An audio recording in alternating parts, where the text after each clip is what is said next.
Hey everyone, Judicial Watch President Tom Fitton here with a social media update on, as I say, social media. Good to be with you. A lot is happening in Washington, D.C. We have had a terrible tragedy, as you well know, with that mid-air collision, killing nearly 70 people. I'll give you the rundown on that, at least as far as I know to date. Major developments in the confirmation battles, President Trump's efforts to rein in deep state abuses and control the federal bureaucracy. We have a new lawsuit related to funding by a nasty foreign regime for U.S. colleges and universities.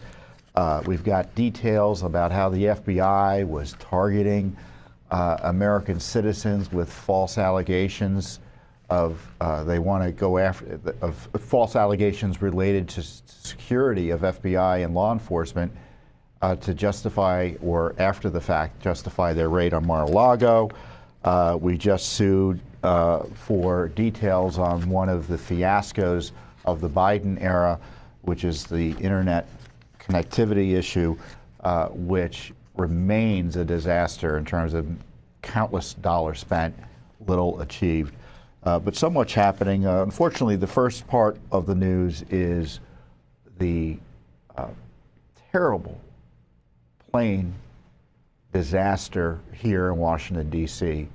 A plane trying to land at Reagan National Airport was, I think we have some of the black and white videos, various videos, was hit by a helicopter from an air base or from a local base out just, well, I think it's technically in Washington, D.C., Bowling. And it's just terrible. The plane was coming in like this, and the helicopter hit it. There you see a better, terrible view. There you go. The plane went down into the river. No one survived. More clear view here. Terrible. And so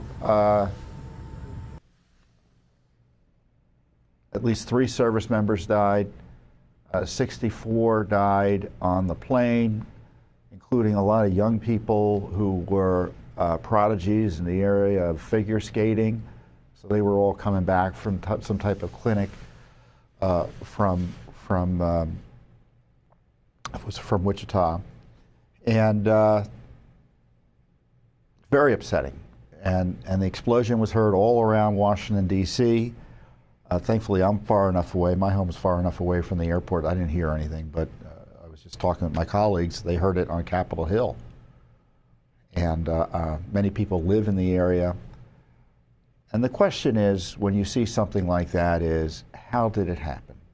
And it's obviously an error of, looks like the military pilots in the helicopter, but also air traffic control.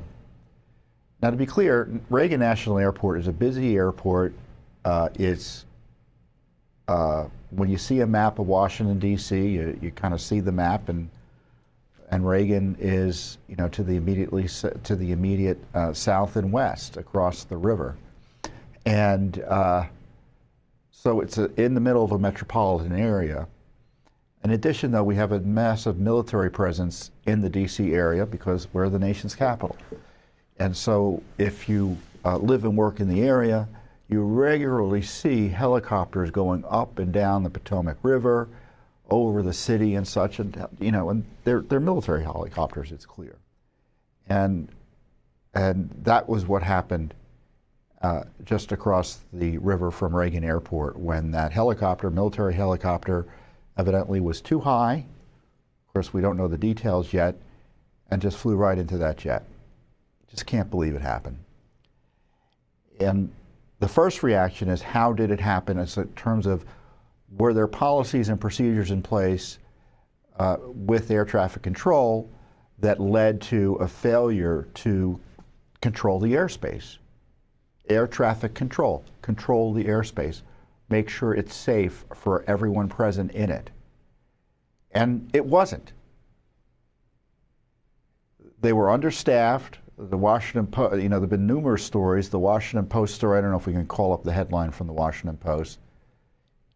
They had 2 people doing the jobs of 4 people in the tower that night. And not only that, but one person, according to the Post, had the job of dealing with airplanes and the helicopter traffic. And it wasn't like they could just go from one dial to the next. They were on different radio systems. So really complicated. And of course, the president immediately kind of cuts to the chase, right? He wants to know, did the hiring practices, the obsession with DEI at the FAA help lead to this tragedy, contribute to the failures of government here? And I think it's a fair question to ask. Now, President Trump specifically targeted the race-based hiring obsession at the Federal Aviation Administration in his executive orders last week. And here's the executive order. Let's bring up the video of him signing the executive order. He explains it. Let's bring that up first. Second, for your signature, we have a presidential memorandum titled Immediate Assessment of Aviation Safety. In light of the damage done to aviation safety by the Biden administration's DEI and woke policies, what this presidential memorandum orders is for your Secretary of Transportation and FAA administrator, in this case acting FAA administrator, to basically ensure that we are actively undoing all of that damage, that we are assessing how much damage was done, and that we're ensuring that people hired within the FAA, in keeping with your memorandum of January 21st, are only the most outstanding, capable people for the jobs that they're being hired into. In other words, competence. Yes, sir. Elevating competence over everything else instead of the DEI policies that were pursued by the Biden administration. I think everyone understands that. And Obama. Yes. Both of them. Okay, but Biden much worse. Not even a contest. What they've done is just crazy in so many other ways. So to President Trump's credit, he tried to address this issue immediately. That was last week. I think it was issued the day after he was inaugurated, that one. Let's bring up the aviation executive order. It's just killer in terms of what they've been doing there. Keeping Americans safe in aviation. Let's scroll down a little bit. I don't have the paper. Okay, during the prior administration, the FAA betrayed its mission by elevating dangerous discrimination over excellence. For example, prior to President Trump's inauguration, the FAA Diversity and Inclusion website revealed that prior administration sought to specifically recruit and hire individuals with serious infirmities that could impact the execution of essential life-saving duties. Illegal and discriminatory diversity, equity, and inclusion hiring, including on the basis of race, sex, disability, or any other criteria other than the safety of airline passengers and overall job excellence, competency, and qualification, harms all Americans who deserve to fly with confidence. Let's go down.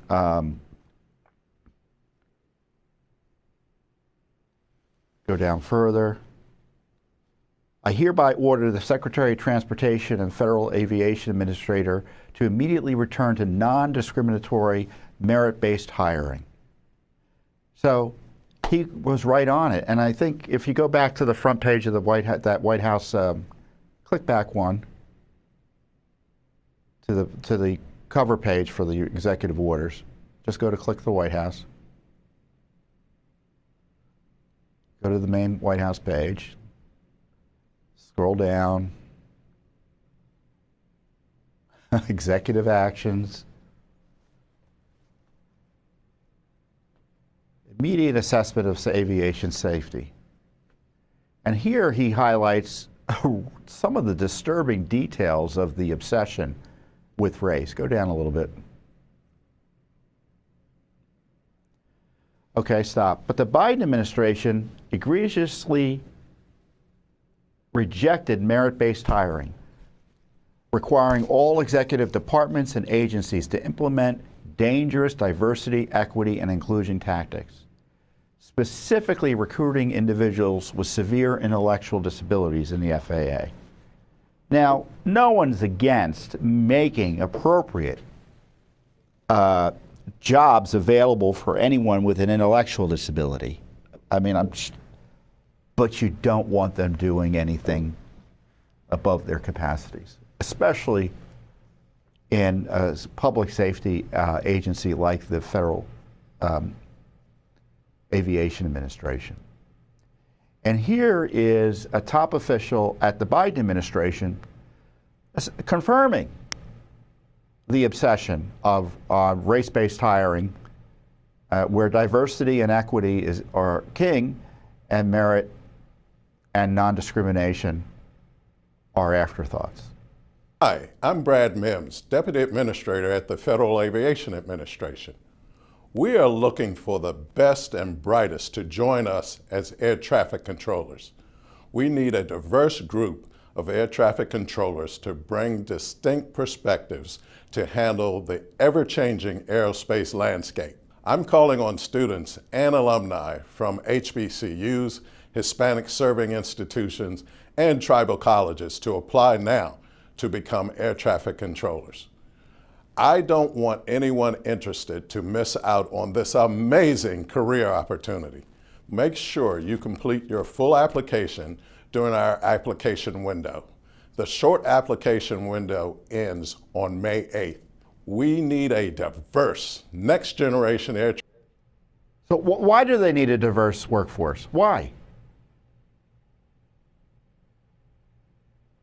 What they need is a competent workforce.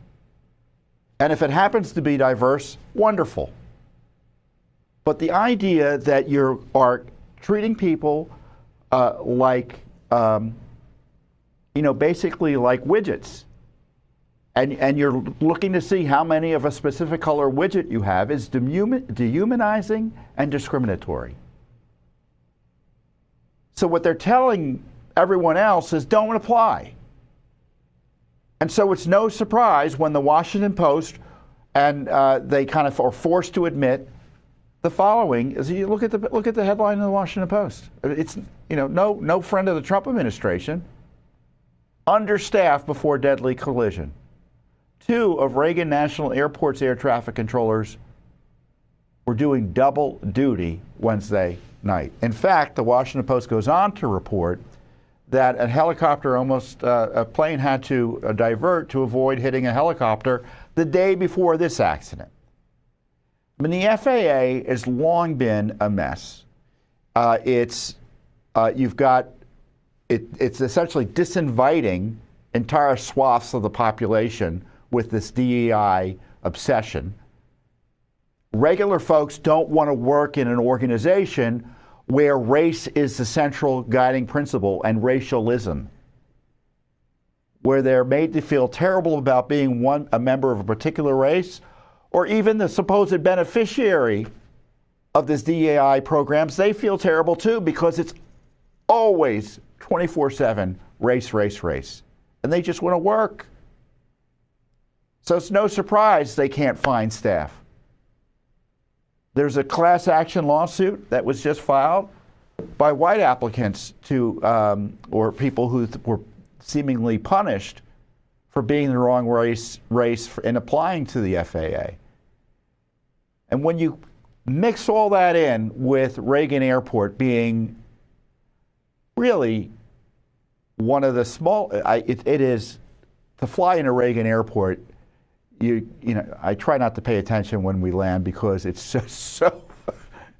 You're coming in over the water typically.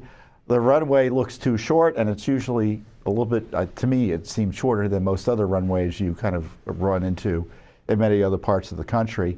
I recall many years ago hearing that former naval pilots liked to land at Reagan because it reminded them of landing on an aircraft carrier. Good for them, but not reassuring to the public.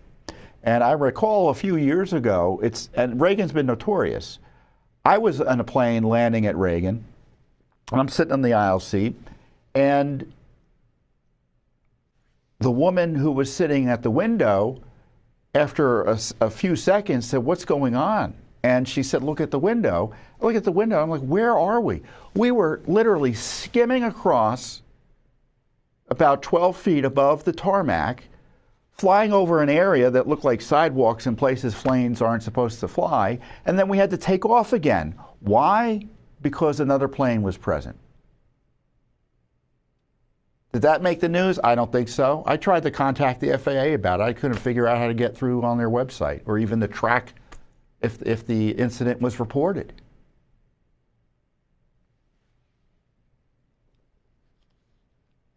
So the government is awful. It can't do its job. And often and on top of like government inefficiencies and bureaucracies being dysfunctional almost inherently, they've layered on top of this DEI obsession. So no, it doesn't mean that the air traffic controllers or the pilots in the military, which also has a DEI obsession, or at least until Pete Hegseth and President Trump took over. It just means that the trainings and the focus of the organization is diverted. In the military, lethality, and the basic training, that's a distraction from DEI as far as the commies pushing it are concerned. Same in the FAA. And it leads to diminished recruitment, both in the FAA, I would submit, and in our military. And it adds stress to the people who are there, still trying to do the work, God bless them. And that's how accidents happen and lives are lost. So the left would like you to believe that Trump's all wrong about this, but per usual, Trump's instincts, in my view, are right. And here's he talking about this issue more specifically. Upon entering office, I signed something last week. That, I can't hear. Can the audience hear? It was hear? an executive order, very powerful, on restoring the highest standards of air traffic controllers, and others, by the way. Then my administration will set the highest possible bar for aviation safety. We have to have our smartest people. It doesn't matter what they look like, how they speak, who they are. It matters intellect, talent, the word talent. They have to be talented, naturally talented geniuses. You can't have regular people doing that job. They won't be able to do it. But we'll restore faith in American air travel. So Trump's right, and I hope he gets to the bottom of it. And if you want the best possible government agency performing this key function necessary for protecting the lives of countless innocent Americans, you've got to be sure they're mission focused. And DEI is not mission focused. And this is why his efforts to reform and rein it in are so significant. Now, of course, the media is just aghast that Trump is doing anything with regards. Forget about the plane crash. They don't want Trump to reform the government at all. Every step he's taken that most Americans, I think, if they fully understood what he was doing, would be happy to support. Indeed, that's why he was elected in part. He tried to institute a temporary pause on government expenditures to ensure that they were compliant with the law. And people got worried that it was, or it may have been written kind of too broadly initially in efforts to kind of clarify that it was meant just to ensure that, contracts and other expenditures covered by his anti-DEI and anti-woke racism EOs were being followed. So he had to turn the spigot back on. But he's still reviewing the funding. And on top of that, he's cleaning house at the various agencies. He's installed the Musk operation in the White House, the DOGE, D-O-G-E, Department of Government Efficiency, and the deep state is in rebellion. The Washington Post, which is a reliable broadsheet for the left and the deep state and the bureaucracy here in Washington, D.C., has all these sob stories about government officials who are resigning because they don't want to do what Trump wants them to do. Well, that's the way the system's supposed to work. If you don't want to follow the directives of the President of the United States, who Americans voted for nationally. One of only two officials voted for nationally in the country, the President and the Vice President. The President's the chief executive. And if they don't like his rules and don't want to follow his orders, you're out. No one's forcing you to work in the government for President Trump. If you don't want to follow the will of the people, leave. And then, of course, it looked like Musk and the tech companies that Trump has been paying more attention to inspired another genius move, offering severance packages of up to 8 months, if I'm reading it correctly, to the federal bureaucracy. You can resign within you can resign now, and you get 8 months severance, essentially, an 8-month vacation. And that's expected to save billions of dollars because people are going to take the buyouts. It's a buyout. It's what companies do to get rid of excess labor, to save money. America is broke, my dear friends. America is broke. Our government doesn't have any more money. That's why you have inflation. They're printing money they don't have. To finance the debt, they've been printing money. We're broke. We can't afford 2.5, 2.4, 2.3 million civilian employees. Think of that number.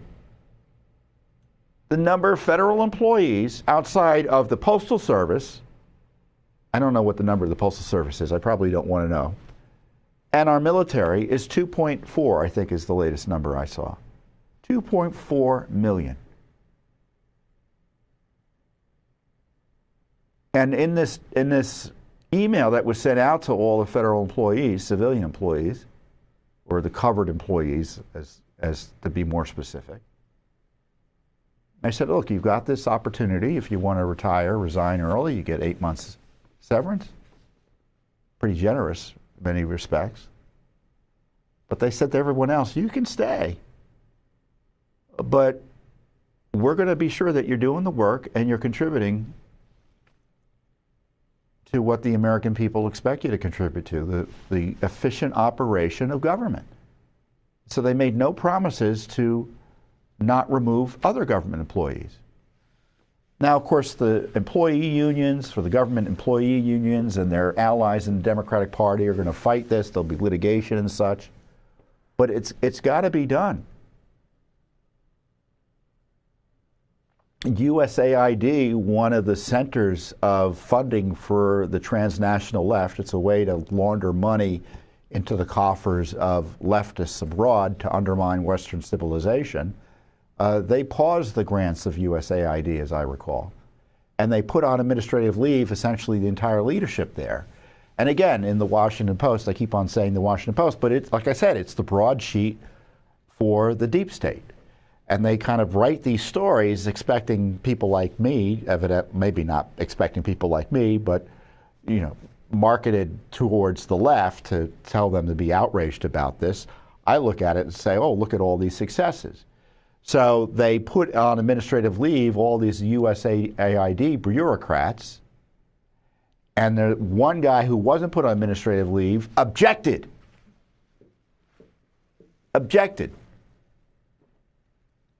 And said, told his colleagues, I don't think you should have been put on administrative leave, and I'm going to overrule it on my own authority.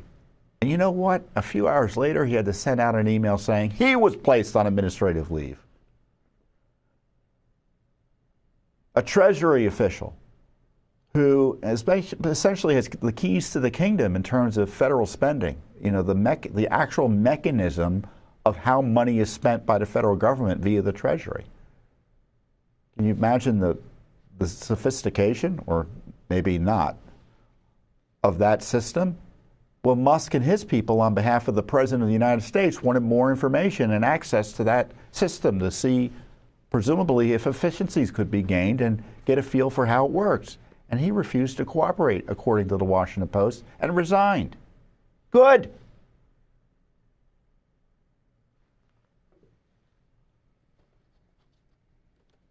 The Trump administration is light years in this term ahead as to where it was in the first term. They didn't begin grappling with the bureaucracy until the last year and a half of the administration. Here they started doing it on day one. And there's always the fact that the president was denied the presidency in 2020, and in my view, wrongly and contrary to law and the actual results of the election. At least in the silver lining of that, at least from a policy perspective, is that when he did win, he had 4 years of prep. And they kind of went to town immediately here. So the rule of law is being restored. There's an effort to get the government, I know it's controversial here in Washington, to stop discriminating on the basis of race. I mean, when you see newspaper stories in left-wing media complaining how they have stopped, I forget which agency it was, they banned or it could be a government-wide ban, I hope it is, affinity groups. You know what affinity groups? Segregated groups based on race and other characteristics. Why on earth is the federal government encouraging segregation and racialism, separatism? And the left is furious at Trump for doing it. So it's all good. It's all good. And I'm looking to more executive orders, all of which have been seemingly lawful to me. I'm as sensitive as anyone else who's serious about self-government, that a president shouldn't exercise powers not available to him under the Constitution. He isn't doing any of that. He's reversing, in my view, unlawful and anti-constitutional executive orders of Biden, restoring the rule of law to key aspects of our federal government. The number one principle and guiding force under Joe Biden was equity. They said it from the moment he got in. And that necessarily meant a commitment to discrimination on the basis of race and other characteristics, vicious anti-Americanism, all of which is contrary to law. And don't let anyone tell you otherwise. So yeah, you will be safer if DEI is out of the FAA. You will be safer if DEI is out of the military. And of course, Pete Hegseth, I'm so happy Pete Hegseth was approved and confirmed. And it shows you the delay in getting him confirmed was really awful because, thankfully he was there to provide leadership after this crash. If the left had their way, he'd still be, he wouldn't be there. We wouldn't have a defense secretary for months. And I was on Fox earlier this week talking about it, and here are my clips about what Hegseth should be doing.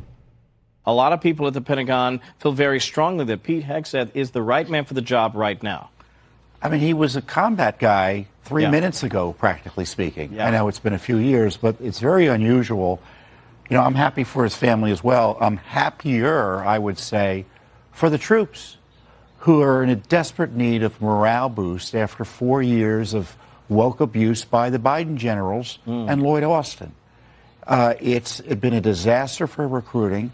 In our military academies, they're being force-fed this woke racism, this anti-Americanism that's designed to alienate our troops from the America that they're supposed to be defending. So his presence alone, he may not even have to do anything other than be there and stop DEI. Now, there are significant defense challenges, but he's thought long and hard about these issues as much as any of the so-called senior graybeards here in town that we all have placed in the Defense Department before that have really failed the American people time and time again. What should be his number one priority as he moves into this position at a particularly precarious time for this country?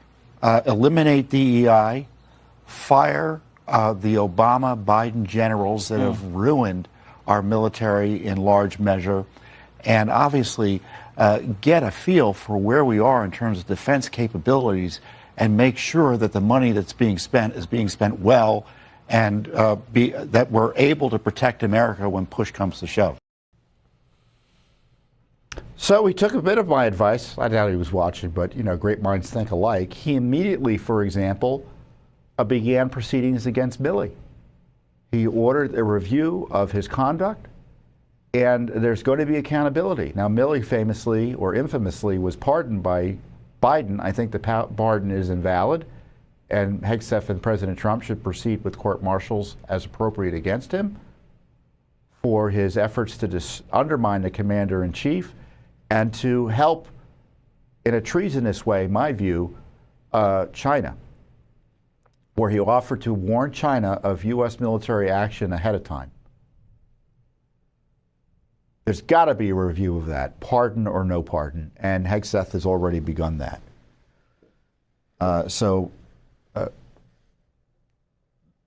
It shows you the importance of the principle that personnel is policy, right? Hegseth comes in, he is 100% with Trump on these issues, and he immediately began taking care of business. Now, there have been other confirmation hearings that have been, again, there have been slow walking of Trump's nominees. I attended Kash Patel's confirmation hearing at the Judiciary Committee earlier this week, and it was a interesting confirmation hearing. And one of the interesting things about it, there were many, some of which were comical, others which were disturbing, others were just kind of just straightforward DC, the usual, is that the Democrats really didn't have anything, the left really didn't have anything to go after Kash Patel on.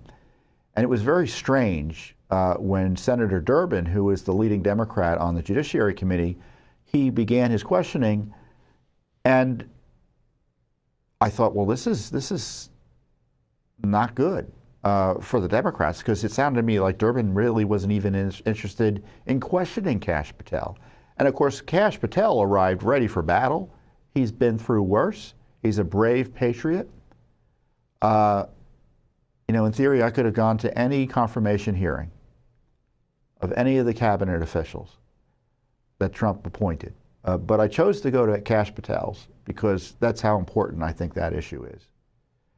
And Kash handled the attacks on him, which were really pretty weak, pretty well. So, maybe, I guess, I say they were weak, but maybe a lesser person would have been able to manage it as well as Kash Patel. And one of the worst people in Congress in terms of ethics, I would say probably the worst, is Adam Schiff. And I had this picture I put up of Adam Schiff, and just putting a picture of him, people recognize immediately him for the charlatan he is. And in a hearing room full of senators, their staff, media people, activists like me, regular citizens, Schiff, by a far greater extent than anyone else, is mendacious and political. The absolute worst. Here's a little piece of Schiff and Kash getting into it. You've claimed, Mr. Patel, you didn't know about any of these people in the choir. Is that right? I did not know about the violent offenders, and I did not participate in any of the violence in and around January 6th. Tell me, Mr. Patel, what due diligence did you do to find out who was in the choir before you promoted their beautiful music? These people assaulted law enforcement. What due diligence did you do? Senator, I didn't record it myself. So you did no due diligence before you promoted this song by these violent felons. Is that what you're telling us? Senator, I did not record that myself. So you're being considered for director of the FBI. And he... Okay, I'm not going to torture you with any more of Adam Schiff than necessary for you to get the flavor of what he had to put up with. And let me just say something generally about confirmation hearings. They're a waste. They do nothing to advance, in my view, the Senate's constitutional role for advice and consent. They're not needed. They are a vehicle for the left to attack conservative nominees and the nominees of Republicans, whether they're conservative or not, either to stop them or smear and abuse them and keep them on a leash after they go through the process because they've been so scarred. In terms of their length and the intrusiveness of the whole confirmation process, it's a modern phenomenon that arose with the rise of the administrative state. They don't want good people in government. So that's why they do what they did to Kash Patel. Look at Cory Booker, the senator from New Jersey. In this, we are agreement, Senator. Get my grand jury testimony. I want it made public. I asked the Department of Justice to make it public, and they refused to do so. There is no legal bound against you telling us right now what you testified to. When I asked for my transcript to be released, Sir, did you or did you not commit a crime? Senator, I did not commit a crime. Then why won't you tell us what you testified to? Because it occurred over the course of 3 weeks. I don't have the ability to recall everything I testified to, but I'm asking you to put my transcript out. Did you testify to witness? Okay, again, more absurdity. Now, Booker is something else because he shows up saying how ill he had the flu, and then later I notice he's wearing a mask. Look at, and I posted this picture of him on Twitter or X, him wearing a mask, and I got a strong reaction. I think it's gotten 1 million views. So he shows up, he's wearing the mask, but then he takes it off to yell at Kash Patel. I mean, if that doesn't tell you everything you need to know about the absurdity of the process and the whole craziness around mask wearing, I don't know what does. So he's so sick that he needs to wear a mask, but he gets to take it off and talk for 10 minutes.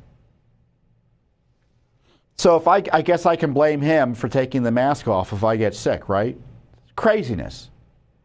But of course, the reason they don't want Kash Patel to succeed is because they're deathly afraid of him. And I would submit that one of the reasons that, despite all the noise you see in the media about the battles that Kash had, it was pretty boring in terms of a hearing. There's some, Kash obviously, it wasn't boring for him. But if you're sitting there, despite the drama that you see on the screen, you have to understand there's all sorts of other things going on in the hearing room. No one in the hearing room took any of this seriously, at least what the Democrats were questioning him over.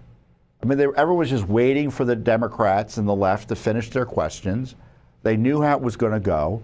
No one thought it was going to change the outcome of his confirmation. He's going to get confirmed. So it was much ado about nothing. But one of the reasons I think they were soft on Kash, I know you may think they weren't soft, but they were soft because he knows too much. Kash worked for Devin Nunes. He worked at the senior levels at the Trump administration in intelligence and national security matters. He knows what happened on January 6th. He knows what level or to what extent the FBI is willing to abuse the rule of law to target political opponents of the regime. Because he's a victim, they targeted him. And he's willing to do something about it. Here's Senator Josh Hawley, through questioning, highlighting why the left so fears Kash Patel. Do you think it's appropriate for the FBI to try and pressure the largest technology corporations in the world, the most powerful corporations in the world, the social media companies? Do you think it's appropriate for the FBI to pressure them to censor the political speech of everyday American citizens to try and violate the First Amendment? Is that appropriate, do you think, Mr. Patel? No, Senator. Will you put an end to this, Mr. Patel, if you are confirmed at the FBI? Senator, if confirmed, I will work with Congress to expose any corrupt activities the FBI has participated in, especially involved in the censorship of free speech. And then he was asked further questions about other FBI misconduct under the Biden gang. Do you think it is appropriate for the FBI to be sending agents, including counterterrorism agents, to the parents of children who went to school board meetings and asked about critical race theory in their schools, asked about the school's masking policy during COVID? Should those parents be treated as domestic terrorists? Parents who have the courage to ensure their children are taught what they feel is right. And those who have the courage of their convictions to go houses of worship, in my book, will never be domestic terrorists. And will you make clear that those who supported this policy are appropriately disciplined? And will you make clear that the FBI will never do something like this again? If confirmed and pursuant to your congressional request, absolutely, Senator. Thank you. And then look what Cash's description was of his facing racism for not doing the less bidding. I have a watch video of his commentary or his testimony in that regard. Because of my personal information being released by Congress, I was subjected to a direct and significant threat on my life. And I put that information in the record. I had to move. In that threat, I was called a detestable, and I'll apologize if I don't get it all right, but it's in the record, a detestable sandnigger who had no right being in this country. You should go back to where you came from. You belong with your terrorist home friends. That's what was sent to me. That's just a piece of it. But that's nothing compared to what the men and women in law enforcement face every day. And that's why they have my support. So Cash really hit it out of the park, as you can see. And he's going to get confirmed. But right now, there's no appointed head of the FBI that's gone through the process. There's obviously an acting person.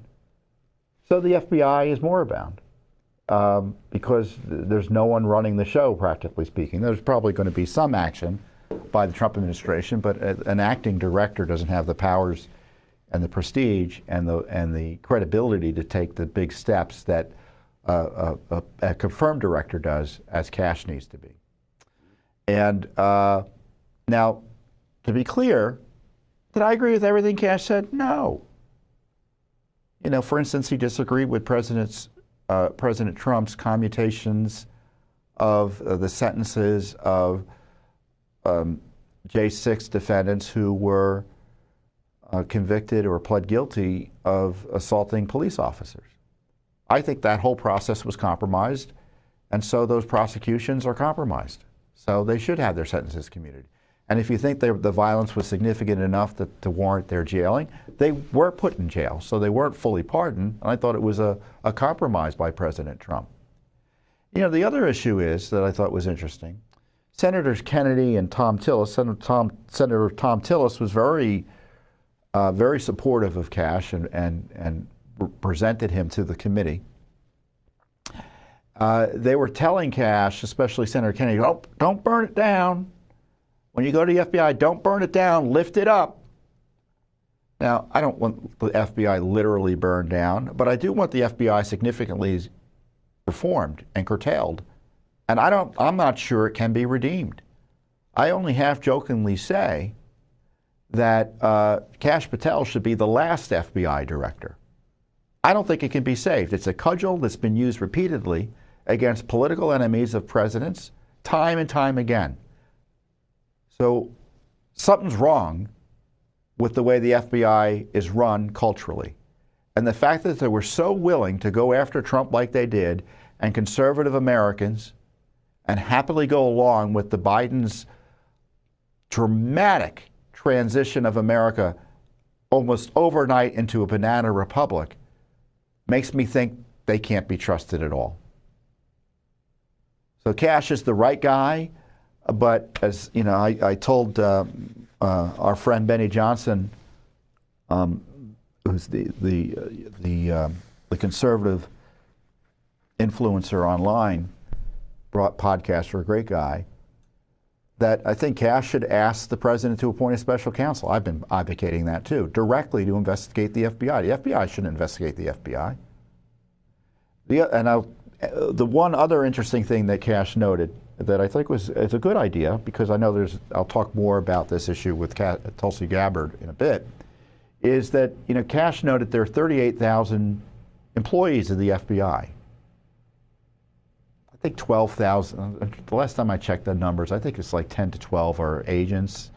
And then, of course, there are analysts and such that aren't, quote, FBI agents, but are as important to the operations of the FBI as others. And then you have admin and other employees. But 38,000 is too big in the least. But he noted a third of them are working in the D.C. area alone. And his goal is to disperse them throughout the United States to do the sort of crime fighting people expect the FBI to actually do, as opposed to the politicized operations and cases and really just ladder climbing that goes on in the bureaucracies for employees centered here in Washington, D.C. You know, put them, you know, you may have seen the news, I'm sure you've seen the news about the immigration efforts, enforcement efforts by President Trump. Get the FBI involved in that in a more significant way. Reports are the FBI is complaining they've been asked to do anything on this already. I'd have them explicitly part of the team in a significant way. So there's a lot to be done. Kash can't do enough. He can't be confirmed soon enough given the crisis at the FBI. Whether Kash can, quote, rescue the FBI? Now, just, I don't want to be cynical, but we'll probably get good and bad from the Kash Patel FBI. And Kash will be the first one to tell you that's probably right, Tom, because he's just one man. But we can, as we've noted before, one man with the right leadership potential can save a country. So prayers for Kash, and I'm going to give him early congratulations because I'm so convinced he's going to be FBI director.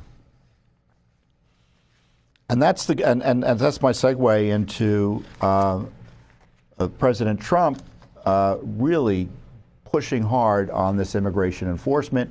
Pete Hegseth announced today or this week, and the president did as well, that Guantanamo Bay, that facility there, is being developed to house upwards of 30,000 detainees to be expelled, the criminal element among the illegal immigration class. And of course, the left is furious about everyone being deported. And now they're trying to make a distinction that, well, illegal aliens who are here contrary to federal law, almost all of whom are here in violation of criminal law, shouldn't be deported as long as they're not committing other crimes.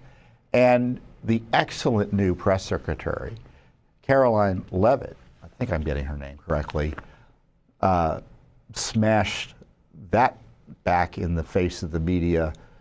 This is a pretty great comment. I have a video of me watching. Can you just tell us the numbers? How many have a criminal record versus those who are just in the country illegally? All of them, because they illegally broke our nation's laws and therefore they are criminals as far as this administration goes. I know the last administration didn't see it that way, so it's a big culture shift in our nation to view someone who breaks our immigration laws as a criminal, but that's exactly what they are. I mean, that's the immigration reform we need, right? Enforce the law. If you cross the border illegally, you should be expelled, deported. Now the numbers, given the number of aliens that Biden allowed in with the invasion, let's say it's 12 million people. So the numbers thus far, as they begin, it's about 1,000 people a day they're expelling. And but in order to reverse the Biden invasion, they're going to have to get up to 7,000, 8,000 people a day getting deported. So that's going to be a massive undertaking. And this is why, like, the FBI needs to get involved. The president deploying and using military resources is perfectly appropriate. We should leverage and get a multiplier effect from state and local law enforcement. And in the least, to the degree they don't want to, quote, voluntarily help, to the degree anybody obstructs these law enforcement efforts by President Trump to enforce federal immigration law and protect the public safety, they should be prosecuted. So either help or get out of the way. But if you get in the way and there's any element of criminal law that results from that being violated, you should be prosecuted to the hilt. That's my view.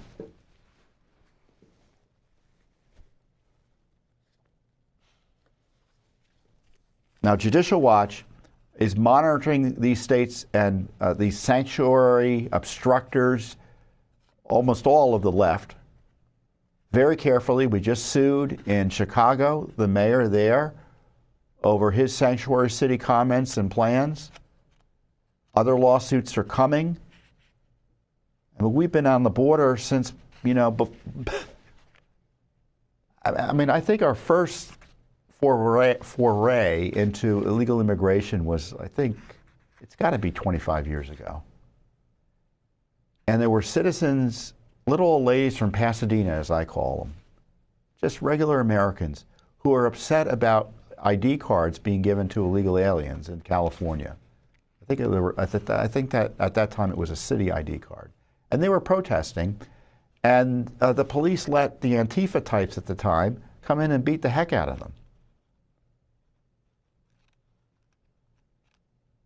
And we've opposed local communities or local governments funding illegal labor through day labor sites where you could just show up and hire illegal aliens to work. Why would the taxpayers be used to promote that type of illegal activity? And of course, we've been highlighting the national security crises at the border through our FOIAs and our investigations. We've long advocated, for instance, for labeling the cartels as terrorist entities, which is what Trump just did. And of course, we've been highlighting the issue of illegal alien voting or alien voting, because both are illegally potentially voting in our elections because we don't have sufficient guardrails in place. So there's a lot of work to be done. And Judicial Watch aims to help, again, and promote the defense of the rule of law. This invasion needs to be reversed in order to protect our borders, our sovereignty, our Constitution, the notion of citizenship, and, frankly, the public safety.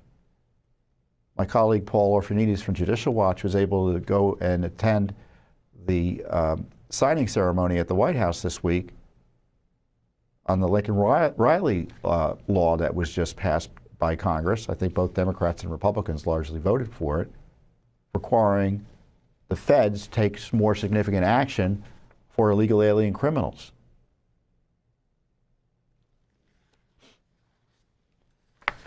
It's a big deal, and I'm glad President Trump is treating it as such in terms of reversing the Biden invasion. So continuing along the lines of confirmation hearings, Tulsi Gabbard had her confirmation hearing this week. Now, Tulsi is a former Democrat. She's been a critic of the intelligence establishment. Kind of has I don't necessarily agree with all of her analyses, but she's asking the right questions. As I observed on social media, Tulsi Gabbard is not being opposed because she has the wrong views. She's being opposed because she will be asking the right questions in the position of Office of Director of National Intelligence. An office, by the way, which doesn't have much in the way of power, other than the power of the pulpit that she will have, and the power to ask tough questions that she will have. She is that office to the degree they know what they are doing. Sometimes the staff over there doesn't know what it's doing. It's one of these new creations from the after 9/11. They basically control and help control the flow of intelligence products to the president and other consumers of them in the United States government. I mean, she really can't tell the CIA director what to do, but she can gather information and call for information and intelligence information. That's kind of my general impression. And she's been a critic of the intelligence community. And this was the end of her opening statement, right? Do you have that one where she talked about the issue of being a puppet? Before I close, I want to warn the American people who are watching at home. You may hear lies and smears in this hearing that'll challenge my loyalty to and my love for our country. Those who oppose my nomination imply that I am loyal to something or someone other than God, my own conscience, and the Constitution of the United States. Accusing me of being Trump's puppet, Putin's puppet, Assad's puppet, a guru's puppet, Modi's puppet, not recognizing the absurdity of simultaneously being the puppet of 5 different puppet masters. The same tactic was used against President Trump and failed. The American people elected President Trump with a decisive victory and mandate for change. The fact is, what truly unsettles my political opponents is I refuse to be their puppet. And the deep state and a lot of folks here in town are upset because she doesn't like Section 702. And Section 702, I'm sure you've heard it, and you're probably not sure what everyone's talking about. Well, they don't really want you to understand what they're talking about. Now, I'm not as much of a critic of Section 702 as kind of a realist as to what it's actually doing. And let's stop pretending it does what it says it's being done. Let's stop pretending it's working the way its supporters say. Section 702 is an aspect of the Foreign Intelligence Surveillance Act. And essentially it's a program that provides guidelines for the president's collection of foreign intelligence data of targets abroad. And the issue isn't, to me, the prospect that the president's able to do that. The issue to me isn't the prospect that the president is able, as a result of having the power to do that, inherent power in my view. He doesn't need Section 702 to spy on foreign nationals abroad, or even here, if there's a national security component or foreign intelligence component. And so there is, to me, not a real question as if you're an American and you're communicating with foreign nationals abroad who are the subject of foreign intelligence interests to the United States, that you're going to be monitored. I mean, I would presume if I called up the Prime Minister of England or the United Kingdom, the NSA would be listening to my call. I guess they pretend not to spy on the Prime Minister of UK, but you know what I mean. But what's the problem with 702 then? Well, in order to affect the president's lawful authority as commander-in-chief to spy on foreigners, they've concocted a massive collection of data that comprises essentially everything you've written in a database. Every phone call you've made in a database. And I don't even think it needs to go abroad. They just keep it. And let's say it's, because it's so classified, it's hard to tell exactly what they're doing. But let's just say it's just data that goes abroad. They keep it.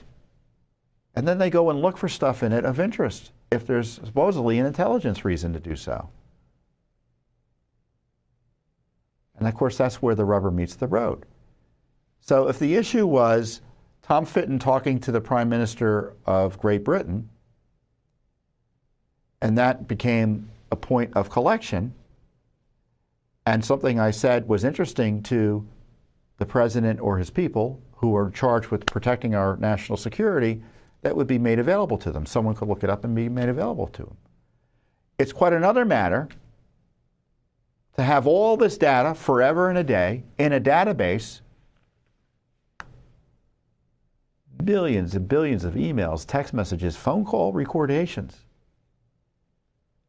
and have someone say, I wonder who Tom Fitton was talking to abroad. I'm just going to Google his name, or the equivalent of Google in these databases. Prior abuses of these 702 databases, as I call them, include analysts who were checking on their exes. Tens and thousands, hundreds of thousands of abusive inquiries outside the law by the intelligence establishment. So Americans are getting caught up in this foreign intelligence surveillance, and Section 702 allows the maintenance of those communications, the data, and because the deep state is inherently corrupt, it's not safe. It's not used for the purposes it's supposed to be used for. And it can be used for even purposes that say, well, you know, he has inherent authority, but if we want to use it to criminally prosecute someone, maybe it might be useful. Now, they say they try to mitigate the involvement of American citizens in terms of minimize, if, for instance, I call the Prime Minister of England, of the UK, and they've got the content of the call, and they provide it to a consumer, that, let's say, the National Security Advisor to the President. They might, because they don't think he has a need to know, say, Subject A called the Prime Minister and talked about this topic. We caught it. Unless they decide, or the consumer wants the name unmasked.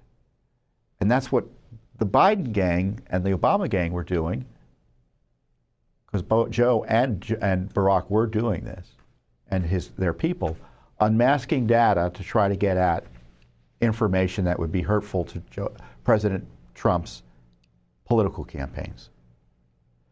So that may be more of an explanation than you want on Section 702, but that's what the issues are. So when someone says we got to end Section 702, I say it doesn't matter because the president has the authority to do these surveillance operations anyway, constitutionally. And the data is going to be somewhere stored. And what is the solution?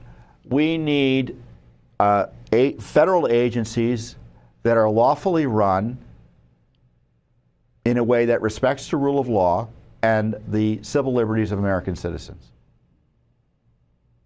Now, you might say, Tom, you're naive, that can't be done. Well, that may be true, but I'm just highlighting what the issues are.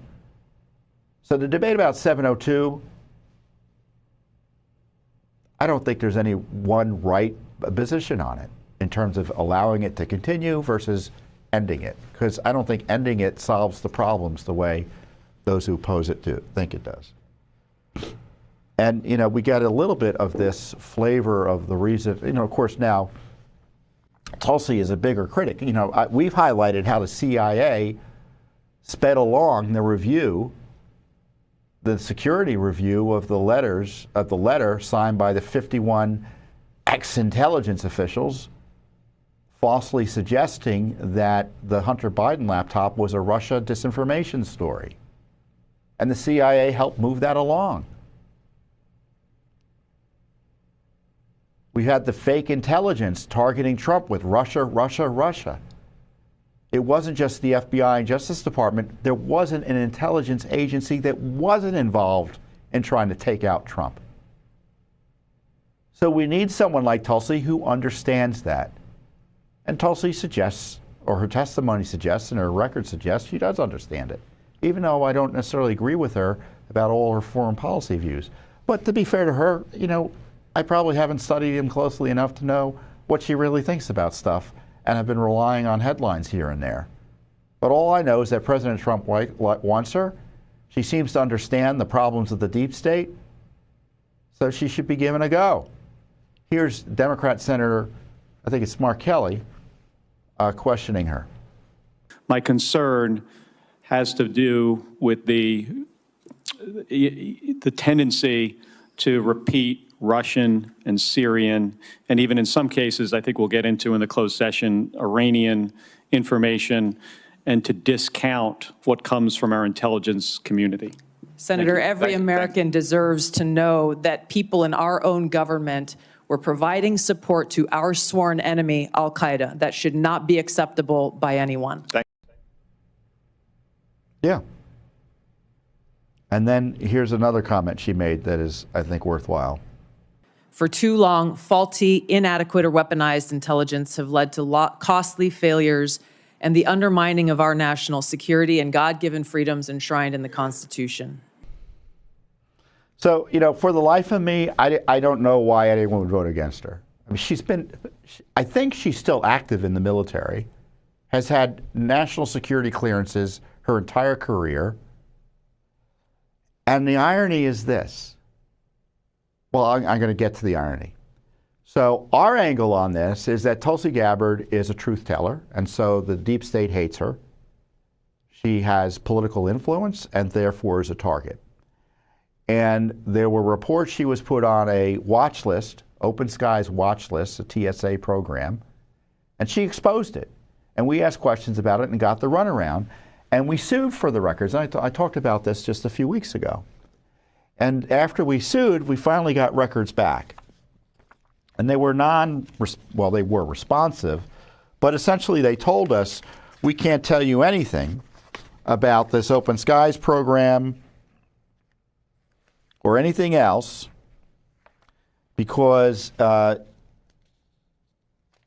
she said, they said they can't confirm or deny. It's called the Glomar exception. Because to confirm or deny something is something they don't want to have to do because the program is secret. I'm trying to look for the cover. This is a letter from the Department of Homeland Security. Dear Counsel,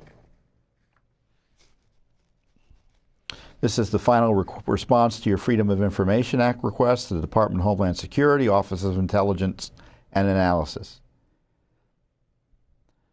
The office can't confirm or deny the existence of records that would tend to confirm a particular individual's status on or off a federal watch list, including quiet skies, which are protected by statute and therefore exempt from disclosure.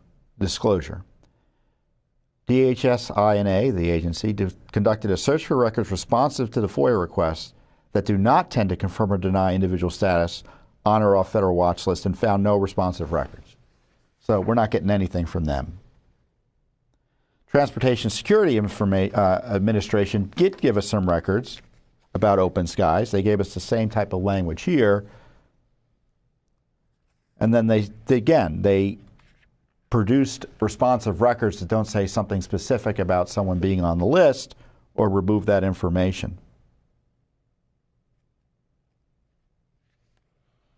They didn't see, quote, foreseeable harm, and they're worried about the privacy of Tulsi Gabbard. And this is what they gave us. Look. I don't know if you can call up those pages from the TSA.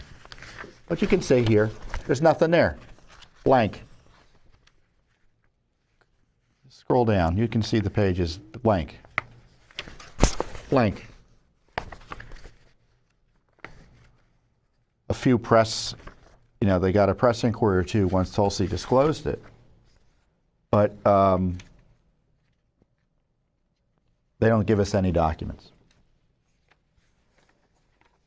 Let me get to the link because Tulsi said in her, she had posted something. I think I quoted it in this release.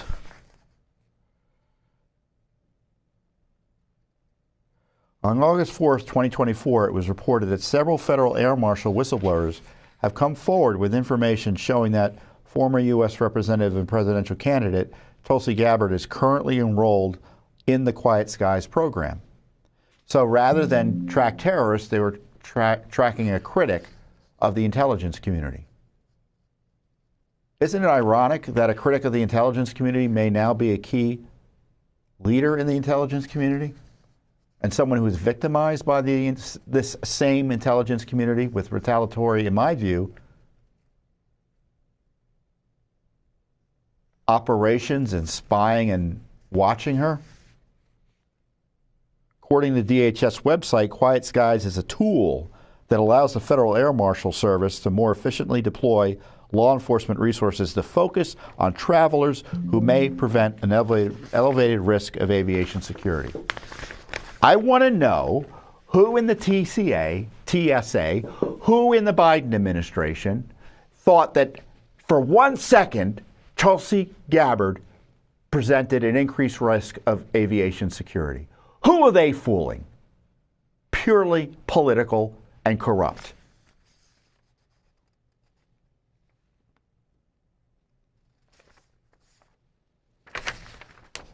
And so literally the day or 2 weeks after, I guess we got these documents a week or two ago, as we release this information saying they can't confirm or deny if she's on it, they don't want to give us any details, the goons in the deep state leaked that very information to the Washington Post to try to ruin Tulsi Gabbard's nomination. They detailed that she was on the watch list for at least 2 weeks for someone she met in the Vatican. I don't even know if that's true or not. So they tell us that we can't get that information because it would hurt our national security, hurt their intelligence gathering, and hurt the privacy of Tulsi Gabbard or anyone else. And what do? These same people who made those decisions or had access to that information? It's not clear if it was internal or from the Senate Democrats. I don't know. But when you give it to the Congress, you know it's going to get leaked. So that's one way to launder information. They tell the American people, you can't get access to the information, but they leak the same stuff illegally to try to ruin her life. It is not stopping. The deep state has not gone away, people. The deep state is still operating, trying to destroy the rule of law and retaliate and ruin those who want to call them out.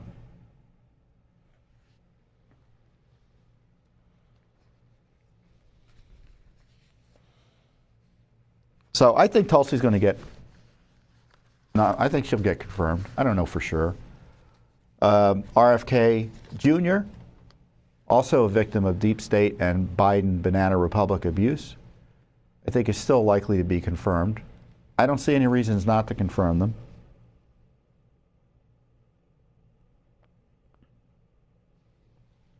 But if you have issues about who should be confirmed or how quickly the process should move, you need to communicate with your senators. Share your views one way or the other at 202-224-3121. If you don't know who your senators are, the operator will help you figure it out. You can go online, figure it out as well, and call the senators' offices directly. Be persistent, consistent, and firm. There are Republicans who are still confused about whether they're going to vote for reformers and Trump's nominees, for example. You can find their lists. I don't want to throw out names because those names change from hour to hour, so by the time you hear this, those names might change. But figure out who they are. If you're a constituent, let them know what you think about what they're thinking. And if they're doing the right thing, say thank you.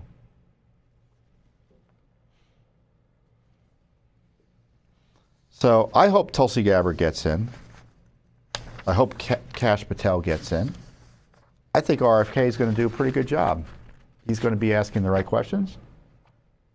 Would he have been my first pick? I don't know. But he certainly knows where the corruption is. And Trump will keep him in line if he wants to go off into some liberal wilderness on some topics. And of course, we'll keep him in line as well. So we'll see how that all turns out.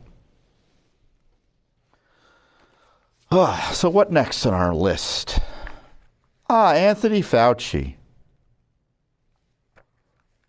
Who do you trust more, RFK or Anthony Fauci?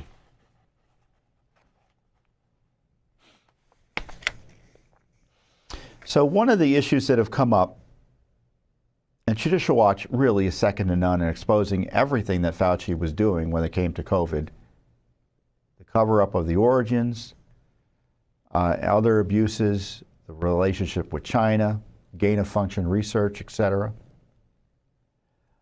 But there was news, or there were news reports that he was getting security after he retired, after being in the government for 40 or 50 years, whatever the number was. It's very unusual. He was provided U.S. taxpayer-funded protective detail of U.S. Marshals, and we just confirmed that through a FOIA. He retired on January 20th, 2023. Then, of course, he got a pardon just the other day from Biden, a preemptive blanket pardon that I think is invalid and should be ignored by Trump. You can go online and look well, I'll tell you why, because there's no specific crime. So it's inherently void. It's the null set. It's the empty set. And any prosecutions or investigations should just proceed. That's what I'd do.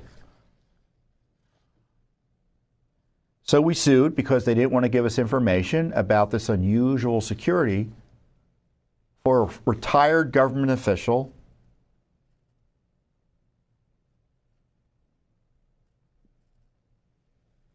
who was just a bureaucrat.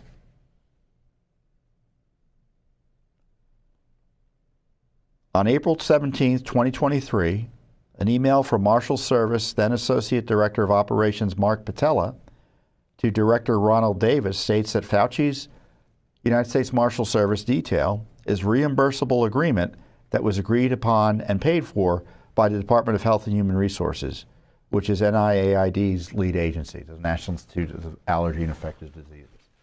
So when you hear them complaining about budget cuts to these agencies, which should be implemented in my view,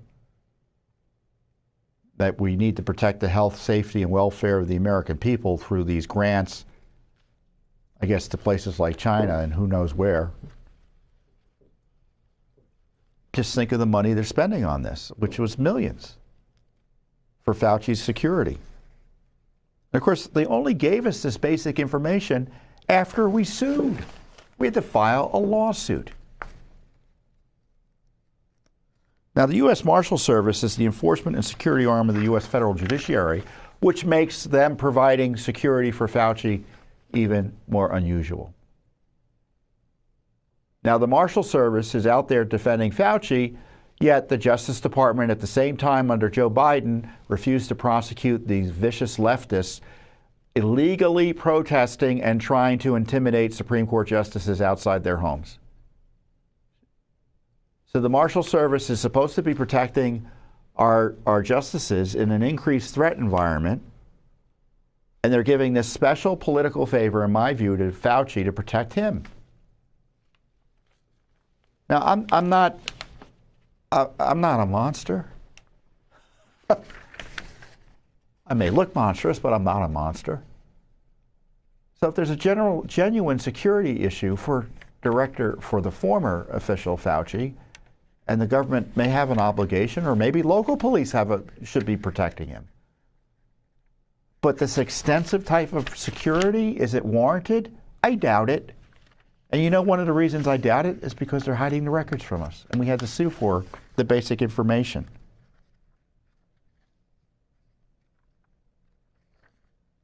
They talk about full portal-to-portal protection.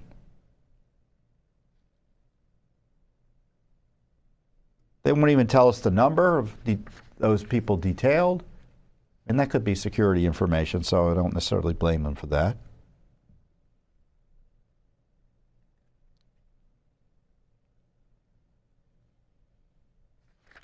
So they go through all this detail here. I don't want to bore you with the details because they don't really tell us much. But as I note, Fauci seems to have received the type of security reserved for a former president of the United States at obviously great expense. Now, President Trump, he shut it down. He reportedly ended Fauci's security detail. He stated to reporters in North Carolina on Friday, when you work for the government, at some point your security detail comes off, and you know you can't have them forever, so I think it's very standard. Well, I don't think Fauci getting security was standard at all, so Trump doesn't even have to defend it. And I encourage you to, and I think Fauci should be subject to criminal investigation, by the way, as I said. And I encourage you to get my new book, or go to our website and read everything we found about Fauci. Rights and Freedoms in Peril. It has everything you need to know, or almost everything you need to know, or much of what you need to know about what Fauci was up to and why I feel so strongly about holding him accountable fully under law. Rights and Freedoms in Peril, an investigative report on the left's attack on America. It's your guidebook to Fauci criminality, in my view. Great book. So, again, Judicial Watch again with the heavy lifting to get information about what I see as abuse of government resources. So we had to file a new lawsuit because the Biden-Harris gang was refusing to give us information about another topic. It won't surprise you to learn. This one for Internet for All, a multi-billion-dollar project that essentially has provided no connection to the internet for any American citizen. So it's been a big scandal. You want to know why you have inflation? Because they're spending billions of dollars on I don't know what, which is why we sued. We sued in January, just January 10th. We sued for details of the failed Internet for All initiative led by then Vice President Kamala Harris. It was filed against the Department of Commerce. And of course, they rejected our request, which was really simple. Give us records about implementing the law. And we also wanted to know about a key aspect of the law because it was the Biden administration. Do you think they were just concerned about connecting people to the internet? No. It had to be equitable. It had to be racist. It had to be woke. That's why we also requested records about the broadband equity access and deployment, a key component of the Internet for All initiative. On October 4th, 2024, the Wall Street Journal published a rather excellent editorial that reads in part as follows. The 2021 infrastructure law included $42.5 billion. $42.5 billion. I'm going to say it a third time. $42.5 billion. For states to expand broadband to unserved, mostly rural communities. 3 years later, ground hasn't been broken on a single project.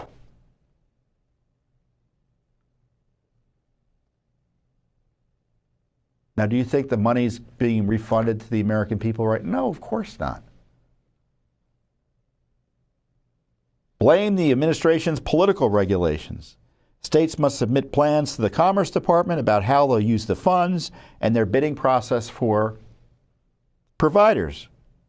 Commerce has piled on mandates that are nowhere in the law and has rejected state plans that don't advance progressive goals. These are think of Obama phones on steroids. Broadband in rural communities. Is that a major issue? It's an essential function of civilization that a person have access to the internet so they can stream movies. That's what broadband ensures. It doesn't mean you don't have access to the internet. It means you have high quality access to the internet.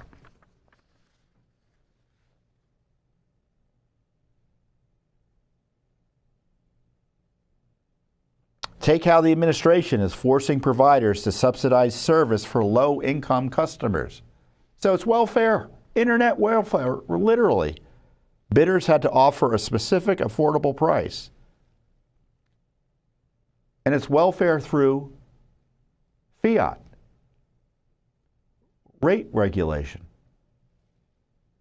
If I have to spend $10 a month on internet, and the government tells the provider you can only charge him $8 a month,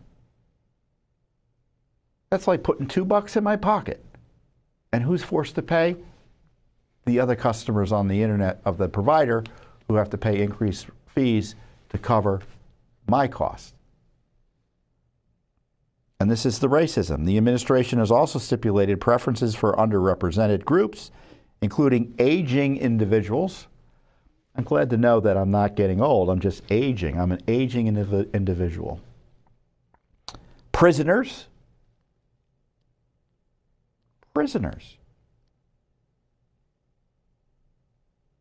Criminals. And racial, religious, and ethnic minorities.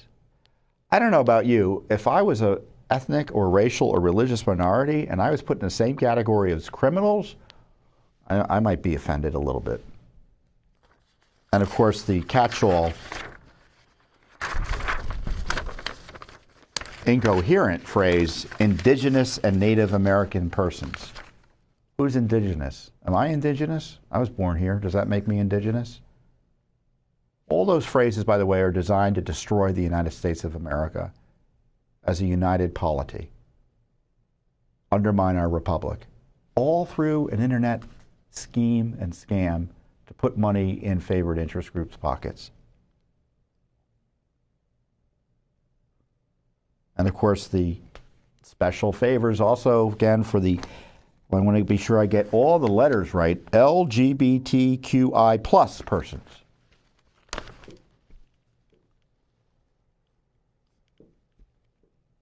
I mean, it's illegal. It's discriminatory. Based on race. You shouldn't get special benefits based on race and other categories prohibited under law. That's what the Biden administration wants to do. All under the guise of giving, quote, free internet or subsidized internet. This broadband project is ripe for being shut down by Congress. President Trump and DOJ should take action. In the meantime, the Trump administration, we hope, will disclose the details of this woke black hole for taxpayer dollars. So this is a lawsuit filed during the Biden administration about Biden administration waste, fraud, and abuse, and now it's an opportunity for the Trump administration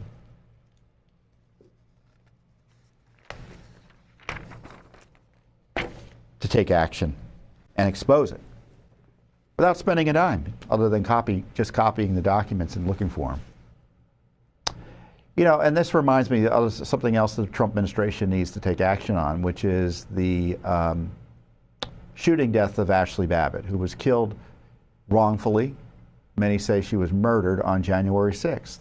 And Judicial Watch filed a $30 million wrongful death action lawsuit against her, against the federal government.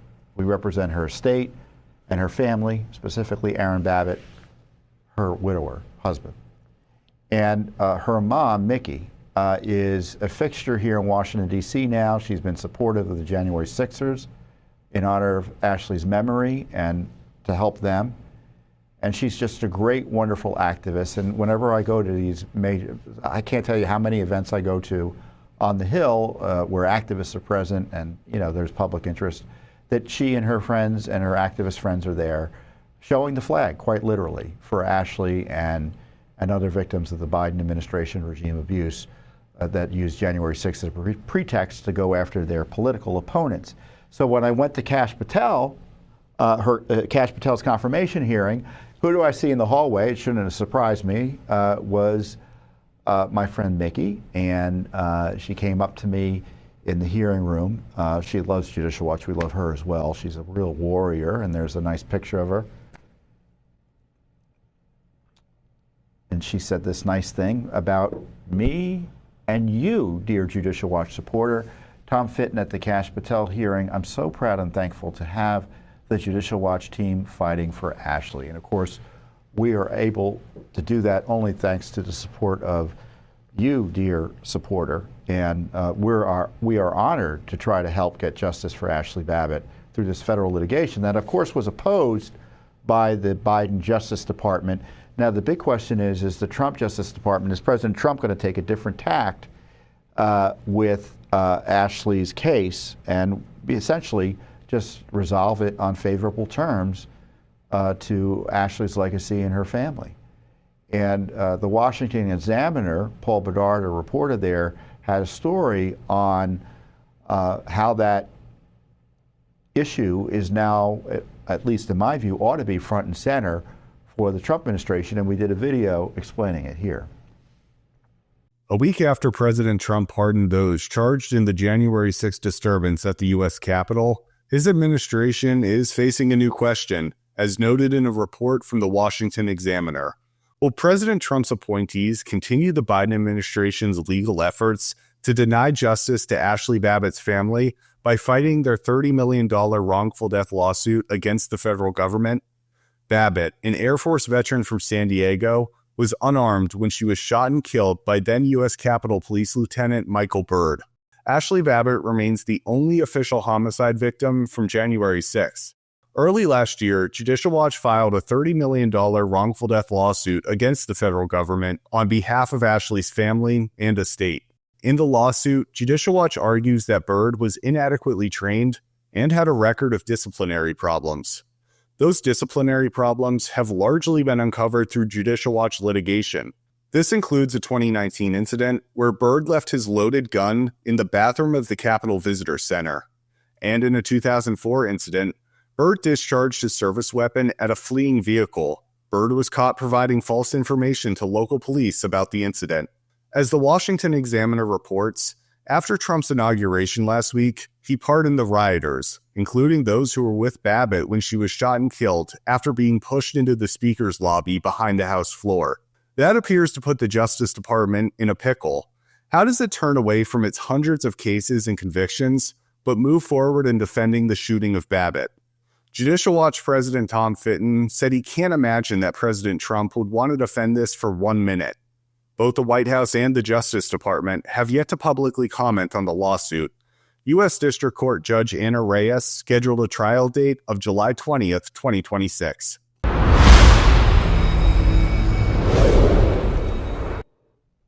So we were supposed to have a hearing this week, but the Trump Justice Department asked that the hearing be canceled because at face value, we had just filed a brief asking the court take judicial notice of Lieutenant Byrd's special treatment despite disciplinary issues that had been disclosed by Congress recently, Congressman Loudermilk, that I talked about previously here, and how it could impact their efforts to dismiss part of our claims for Ashli. And so they just asked the court to cancel things so they could figure out what to do. And they don't want a hearing scheduled yet at all. So we're not even supposed to get back on a scheduled hearing until we ask the court or give the court a status update at the end of February. But as of now, we are technically still fighting the Justice Department under President Trump for justice for Ashli Babbitt. So I hope and pray that this ends and we can get it resolved. We're prepared to go to trial. We want justice no matter what. But I can't. I don't. Again, I'll say it. I'll say what I told the reporter. I can't imagine President Trump for 1 minute is going to want to support the Justice Department doing anything to besmirch the memory of Ashli Babbitt. So I'll keep you updated as events warrant there. So let's pray for a resolution under the new Trump administration. So speaking of the FBI, there's got to be accountability for what they did to Trump and to many other American citizens. You know, when I see members of the Senate tell Kash Patel he needs to rescue the FBI and raise up the good guys, I'm thinking, you know, where is he doing? Where are the Republicans in the Senate demanding justice for what the FBI did and throwing out the bad guys? Now, to be fair, some did raise that, I guess, but not with equal vigor. They sent FBI agents to my home to issue to serve a subpoena. Knock, knock, knock on my door. Other Americans also face that type of retaliatory abuse and intimidation by the Biden administration, happily from the FBI. They raided the home of President Trump on trumped-up issues related to document retention by a former president. To describe it is to condemn it. And Judicial Watch was second and is second to none in trying to expose what went on. Lawsuit after lawsuit, FOIA after FOIA, and we've paid for this through the abuse of the FBI and the Justice Department and the Jack Smith gang. I don't know if I talked about this last week, but they fired 12 of Jack Smith's Justice Department attorneys that were working for him, happily trying to destroy and abuse Trump. And me. And Judicial Watch.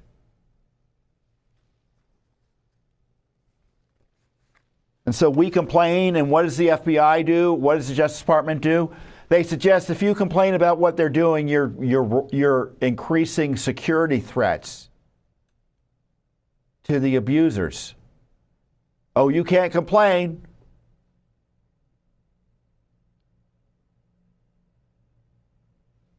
You're going to get someone hurt if you complain about government abuse. It's absurd.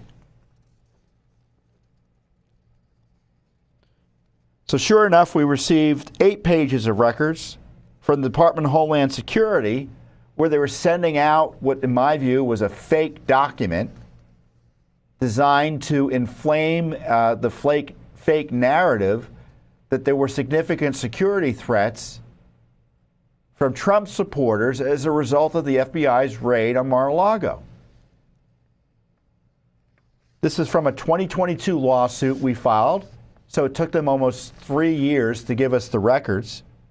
For all records and communications between any official employee of the Secret Service and any official employee of the FBI regarding the execution of a search warrant at the residence of President Trump. So it's interesting. We were asking more about the records about, how did they link up to try to destroy Trump, and how did the Secret Service involve itself in that? But in addition, we got these supposed security issue documents from them as well as a result of this request. A widely distributed email dated August 13th, 2022, less than a week after the raid, sent to officials in the FBI, ATF, Bureau of Prisons, the FDA. They were involving the FDA in issues related to the Trump raid on his home, Mar-a-Lago. State Department also included. Recent threats against law enforcement. Colleagues, I want to provide you an update on the FBI's response to the heightened threats against law enforcement following the FBI's investigation actions in Palm Beach, Florida. By that they mean an unprecedented bad faith raid on President Trump's home. Attached is a joint intelligence bulletin that provides information on the potential threats posed by domestic violent extremists, meaning you. That's who they consider to be a domestic violent extremist. In context, and generally speaking, understanding how they operate and have operated, they were obsessed with turning any political opponent into a category to justify law enforcement action against them by calling them domestic violent extremists. People in churches, children, as Kash was testifying earlier this week, parents worried about what their kids are being taught, etc.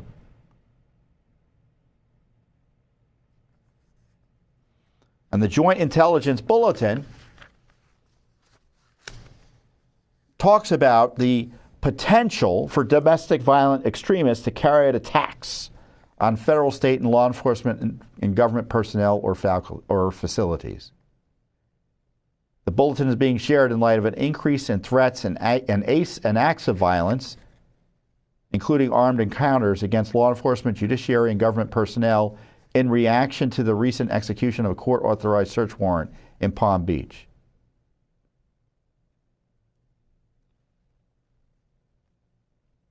And there's no detail about it. It's all vague. There was one incident that they did get specific on, which was troubling. Some guy who was upset generally about things forcibly tried to enter the FBI's Cincinnati field office and break a glass barrier. He fled the scene. A pursuit ensued. And the guy, Schiff is his last name, entered a standoff with the FBI and law enforcement, firing multiple shots at responding officers, and he was killed. And this is the outlook. In recent years, domestic violent extremists adhering to different violent extremist ideologies have coalesced around perceptions of government overreach.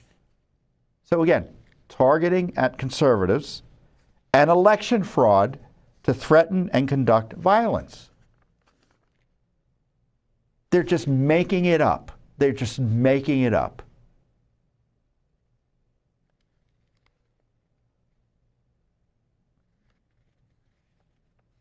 Now, for instance, that Cincinnati incident, is it worth sharing with interested parties? Of course it is. Give people a heads up about a potential security threat.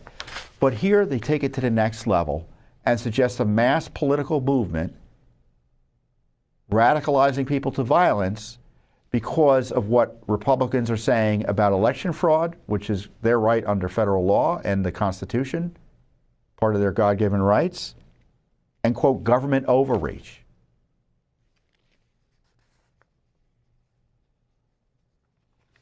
So this is more of the same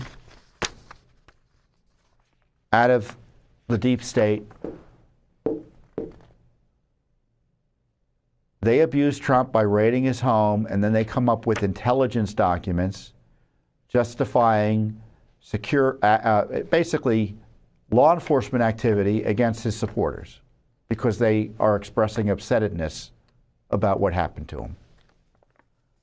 I wonder if this is why I got my subpoena. Because Judicial Watch was second to none in calling out that abuse, suing to get documents about it. We sued, so we got subpoenaed and harassed before the Jack Smith grand jury. The FBI raid on President Trump's Mar-a-Lago home was an incredible abuse of power based on false allegations. The raid was followed by the FBI distracting the public with a politicized document slyly tying President Trump and other critics to threats over this abuse. I don't trust the FBI. So there you have it. All right, everyone. There was a lot to take in at today's update, and I want to tell you something. It shows you that despite Trump being elected, despite Judicial Watch recognizing that Trump is reform-minded and we will encourage that, our work is only increased. Because A, there are more opportunities to get good things done, but we also have to be alert to take advantage of the good things that need to be done so the people who are making decisions do them. But on the other hand, it's still the government. So we got to rely on ourselves to provide oversight as well and get the full truth about the government corruption that has brought us to this precipice that hopefully President Trump will pull us back from. This is why Judicial Watch's work is so important. It is actually increasing, accelerating. There is more pressure on us to get things done under the new Trump administration. And to that end, I encourage you to support our work. Go to judicialwatch.org, make a donation as large as you can. It's tax deductible under law. And if you can't make a donation, pray for our work, pray for our team, pray for our supporters, and also pray for the wisdom and discernment of those who know better, right? So they do the right thing, whether it be in the judiciary or in the government domain. And share the wealth. Share the information I'm sharing with you. Everything I'm talking about is documented. Go get the documents. Share them on Facebook, on Twitter, on YouTube, everywhere. True Social. Educate your fellow Americans about what your government's up to. That's what we're about. And with that, I wish you the best, and I'll see you here next time on the Judicial Watch Weekly Update. Thanks for watching. Don't forget to hit that subscribe button and like our video down below.